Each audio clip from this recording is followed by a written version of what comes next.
Hello guys, welcome. Collective reading tayo ngayon. Tingnan natin kung ano yung current energy ng person mo.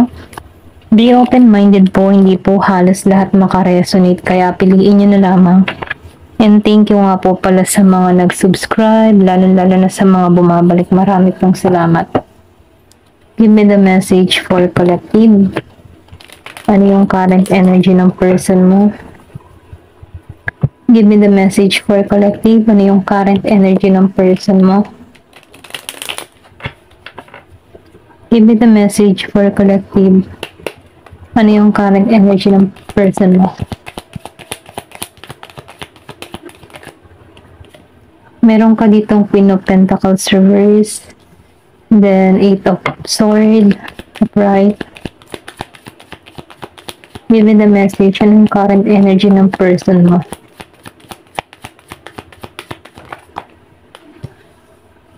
Meron dito 7 of Swords. 7 of Wands, sorry. 7 of Cups, reverse.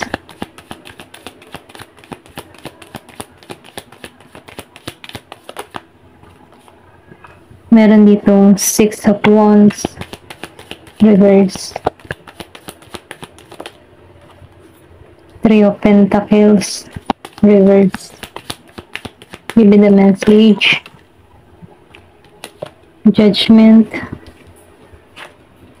The Tower. Ace of Wands, reverse. So, ano yung current energy ng person mo dito ay nakikita ko dito na the devil, lumabas pang devil. Kumbaga na toxic, hindi nagiging maganda yung takbo ng pamumuhay ng tao na to. Marami tong problemang kinakaharap ngayon na kung saan nagpapabigat sa kanyang problema dito. Kumbaga itong tao mo hindi siya protektado. Ito na yung nakikita ko, no? Kumbaga nandun siya sa moment na kung sa isang lugar sa isang daan, nandun siya sa madilim na lugar. Ganun, wala siya nakikita ng kaliwanagan, ganun. Ito na yung napifeel ko sa tao mo. Nahihirapan siya sa sitwasyon, feeling stuck. Kumbaga nakikita ko dito, kung meron itong mga ginawa or atraso sa'yo, okay, sinisingil na to dito. Ito lang yung nakikita ko hindi halos lahat. Kung meron ka man ditong person na Scorpio, Cancer, and Pisces yan. Meron ditong Aries, Leo, Sagittarius, Capricorn, Gemini, Aquarius, and Libra. Ayan. Ito lang yung nakikita ko. So, nakikita ko dito, itong tao mo, yung bang tipo na wala na dapat siyang hanapin, pero sa pagiging niya mapaghangad, kumbaga nagiging siyang greedy, or meron pa siyang gustong mangyari, or marating, or meron pa siyang hinahanap na hindi niya pa na makikita. Kumbaga over na yung gusto niya pang makuha dito. Pero dahil sa paglalabis niya or sa paghangad niya ng kung ano pa man, pwedeng sa pera, pwedeng sa babae, or pwedeng sabihin sa mga bagay-bagay na hindi niya, yung bang tipong mga bagay-bagay na mahirap siyang alisan, okay? Bisyo, mga ganyan. Or sugal, okay? Nakikita ko dito na meron ka ditong person na greedy, okay? Maano siya sa kapangyarihan, maano siya sa pera, mahilig siya sa mga ganung bagay. Kahit nagiging yung mga tipong nagiging naman maganda yung takbo ng pamumuhay niya dito. Pero dahil sa pagiging yung labis na kagustuhan, kinapapahamak niya to, okay? Ito na nakita ko. Kasi itong tao mo dito, pwede rin sabihin na, for example, nung nagsasama kayo, nakikita ko dito na ikaw ay laging naandyan para sa tao na to, inuunawa mo, minamahal mo siya, kinikare mo siya, nandun na yung pag-aruga mo, pero naghanap to, okay? So ngayon, dahil sa paghahangad-hangad pa ng tao nito, kinapahamak niya to, okay? Kumbaga, itong kanyang mga ginagawa dito, nilamon siya nito, na kung saan, mahirap siyang makaalis sa sitwasyon. Ganon yung energy nito. So, nakikita ko to, kung meron tong mga ginawa or inatraso sa'yo, nasisingil na to, sinisingil na siya dito. Ito lang yung napifeel ko. Dahil itong tao nito, hindi siya marunong mag-appreciate ng nararamdaman mo, okay? Or pwedeng sabihin na itong tao nito nag-take advantage, kumbaga, sobra-sobra yung kinuha sa'yo, pero hindi niya in-appreciate yung kabaitan mo dito, yung pag-aalaga mo. Pwedeng inalisan ka pa rin ng tao na to. Marami siyang option, marami siyang gusto mangyari, okay? Dahil dito sa kanyang mga maling desisyon, maling landas na tinahak, sinisingil siya dito. So ngayon, nakikita ko dito na nahihirapan siyang maging malaya sa isang sitwasyon, nahihirapan tong alisan tong kanyang nararamdaman dito. Kumbaga, kung makikita po, yan, pasensya na, utan ako, kung makikita mo, nakagapo siya eh. So, I think itong tao mo, marami siyang problema na hindi niya matakas-takasan, hindi niya alam kung paano. Kumbaga, no, nandun siya sa isang lugar na na-stuck, okay? Kumbaga, for example, nakikita ko dito, halimbawa, yung ba tipong tamad kumilos, merong dinadalang problema, merong sakit, mga ganun ba? Stuck siya, okay? Sa isang bahay, sa isang, yung hindi siya makalaya. Ito lang nakikita ko, no? Hindi to, kumbaga napifeel ko dito, wala tong proteksyon, okay? Kung meron man itong ginawa sa'yo, nakikita ko dito, kinain siya nito, bumalik sa kanya, nag-backfire din sa kanya yung mga ginawa niya dito. Ito lang nakikita ko, wala tong proteksyon. So, nakikita ko dito, mali yung natahak nito, mali yung nakamit niya dito, okay? Na kung saan, toxic, okay? Hindi siya naging mapalad sa isang sitwasyon, walang offer na dumadating blessing or pwedeng sabihin, pwedeng natanggalan to ng trabaho, okay? So, nakikita ko dito, itong taon nito before, okay siya eh, okay? Nakikita ko dito na confident siya, maayos ang lagay ng tao nito. Pero dumating sa point na dahil sa toxic behavior niya or pwedeng sabihin, meron siyang ugali, attitude, or meron siyang mga bisyo dito. Ito yung kumain or lumamon sa kanya kung bakit nawalan siya ng mga blessing, offer ko. Kumbaga, halimbawa, sa drugs, okay? Drugs. Nilamon siya doon napupunta yung kabuhayan niya, okay?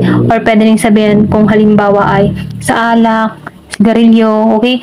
Doon na siya nilalamon na mahirap siyang alisan to. Pwedeng nalubog sa utang, mga ganun ba?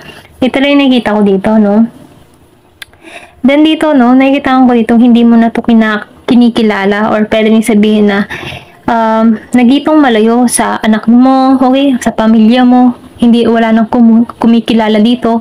Kung meron kayong anak nito, ito lang nakikita ko. Hindi ito nagiging mapalad sa kanyang sitwasyon, okay? Walang mga, kung may trabaho to, nakikita ko dito na nilalayon, iniiwasan or pwede rin sabihin, tinanggalan to ng trabaho. Kumbaga, itong tao nito, andito siya sa moment na ginigising to, okay? Kumbaga, pinare-realize dito sa tao nito na kailangan ng paggising. Kaya lang, itong tao nito, hindi niya alam kung paano niya maalisan tong ganitong sitwasyon kasi naging habit na to at addiction, okay? So, itong tao nito, nahihirapan siya sa sitwasyon, pero calling to sa kanya, pwede rin sabihin, ito yung mga pangyayari na nahihirapan siya. Pwedeng ito na yung calling sa kanya para dumating yung pagbabago para sa kanya. Ito lang yung nakikita ko. Ayan. So, tingnan pa natin dito, Kasi nakikita ko dito, stuck sa sitwasyon. Nahihirapan sa sitwasyon. At ginigising na to, okay? Give me more information. Meron ditong Year of the Horse. Ayan. Ito lang nakikita ko. Year of the Dragon and Year of the Snake. Ayan, okay?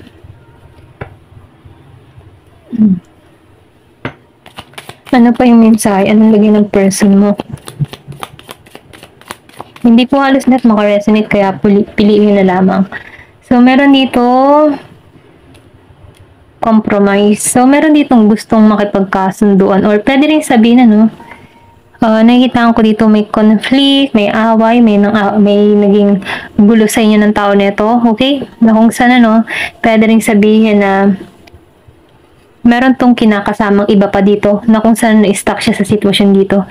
Ito lang yung nakikita ko or pwede rin na meron kang tao dito na mama's boy, okay?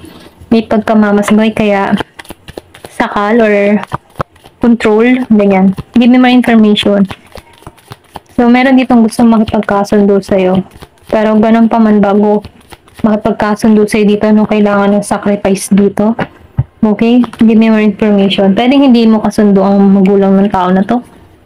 Daydream. So, nakita ko din dito, ikaw, umaasa ka dito. Ito lang nakikita ko. Nangangarap ka. Nagiging optimistic. So, nakita ko dito na marami kang gustong gawin. Or pwede rin magbabala kang magbakasyon. Or pwede rin itong tao nito, ito yung gusto niya mangyari, ano, ma-relax yung isipan niya kasi stuck siya dito, overload. So marami tong isipin, okay? Marami tong obligasyon. Hindi niya alam kung paano tatapusin ang mga nakaatang sa kanya dito. Kumaga, ano, talagang sakop niya lahat dito. Marami siyang responsibilidad. So, stuck. Ito lang yung nakikita ko. Give me more information. Ano pa yung mensahe? Meron 33 years old. Death. Pero ganun pa man, no? Nakikitaan ko dito, calling to sa tao nito ng pagbabago. Okay? Pwedeng ito yung dahilan, itong mga problema na to para baguhin to, okay? Para lumapit muli kay God, okay? Magbalik loob. Pwedeng calling to sa kanya dito para matauhan ba? Ito lang yung nakikita ko. Give me more information. Ano pa yung mensahe?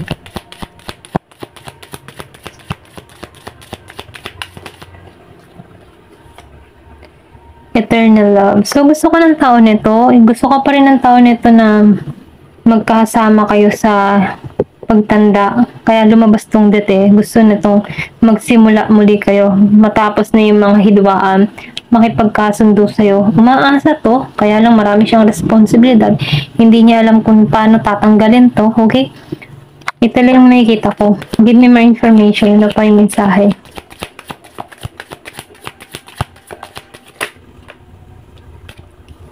So, meron ditong puppet, ano, marionette. So, meron ditong tao na very controlling or pwede rin, meron ka ditong tao na may kumukontrol, pwedeng magulang, okay, pwedeng nakapuder pa rin to sa magulang niya. Ito lang nakikita ko. Yung iba sa inyo, no? Or pwede rin meron tong kinakasama ngayon na very controlling kaya hindi siya makalaya hanggang pangarap na lang sa'yo. Ito yung iniisip niya, makasama ka pa rin dito sa pagtanda. Kaya lang meron siya dito may kumukontrol. Kaya hirapan siya sa sitwasyon, naka-stuck sa isang sitwasyon. Ito lang yung nakikita ko, apology. Hihingi ito ng tawad. Ito yung gusto niya mangyari, humingi ng tawad sa'yo. Naging guilty. Gusto nang magsabi ng totoo sa'yo. Gusto nito mag-confess ng kanyang nararamdaman. Humingi ng sorry, humingi ng tawad sa'yo dito, okay? Pero meron ditong pumipigil, pwedeng magulang, pwedeng may involved na magulang, okay? Para hindi magkasundo. Ayan, pero itong tao nito umaasa. Kaya lang, ito yung gusto niya mangyari, makasama ka sa pagtanda dito. Pero ganun pa man, ano? Live and learn. So, nakita ko dito na marami itong natutunan. Or pwede rin ikaw, marami kang natutunan sa connection na to. So, ikaw, itong experience na to, ito yung nagpa-develop sa'yo kung bakit nagiging kang mas matatag, kung bakit lumalago ka, kung bakit nagmamatured ka, okay? Ito yung tumulong sa'yo, okay? Ito na nakikita ko. Or pwede rin, ito din yung makakatulong sa tao mo. Kung baga, ikaw yung lesson sa kanya, or pwede rin sabihin itong nangyaring kaganapan, kaguluhan sa inyo, ay maging lesson sa kanya. Kaya meron ditong dete. New beginning, matapos na, may pagbabago. Ito lang yung nafe-feel ko. Give me the message. Ano po yung mensahe?